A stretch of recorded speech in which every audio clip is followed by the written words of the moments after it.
Hi, I'm Tammy Fletcher, licensed marriage and family therapist in California.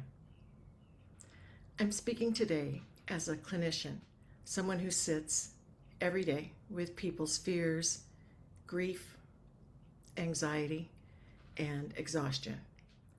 I want to talk briefly about why what's happening in our country right now is not separate from therapy, and why remaining silent as a therapist is not neutral. Therapy has always been political, even when it pretends not to be. Who is allowed safety? Who has access to health care? Who is protected by the law? Who is targeted, erased, or dehumanized? These are not abstract issues. They live in the nervous systems of the people we serve. The California Association of Marriage and Family Therapists Code of Ethics is clear. Therapists have a responsibility to promote human dignity, to avoid harm, and to be aware of the broader social contexts that affect our clients' lives.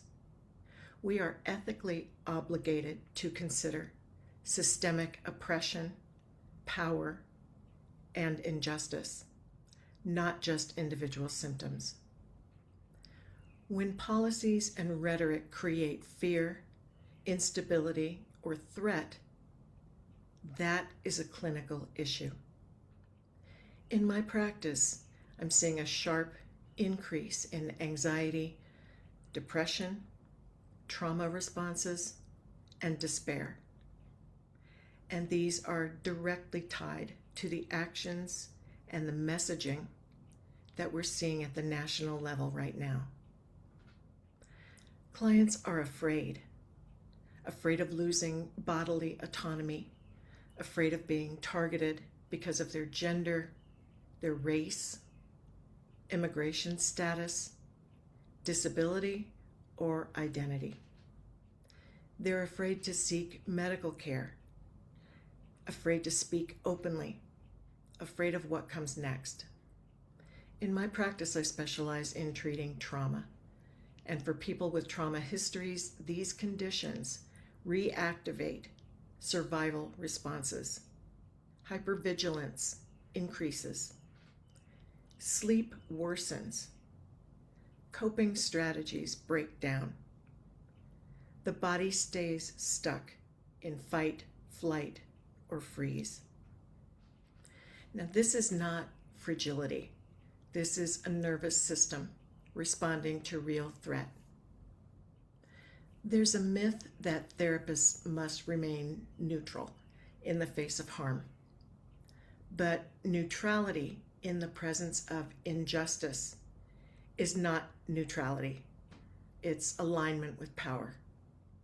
Our ethical code does not require silence.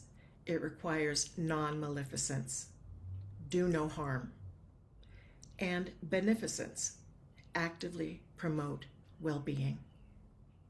When policies harm mental health, when they increase fear and instability, it is ethical, not political, for therapists to say so. Now, I'm not here to tell anyone how to vote. I'm asking us to listen to clinicians, to clients, to the data written into people's bodies and lives. Mental health does not exist in a vacuum. Safety is foundational. Dignity is foundational. The ability to live without chronic fear is foundational. Speaking up about these realities is not activism masquerading as therapy. It's therapy honoring its ethical responsibility. Thank you for listening, and I'll see you next time.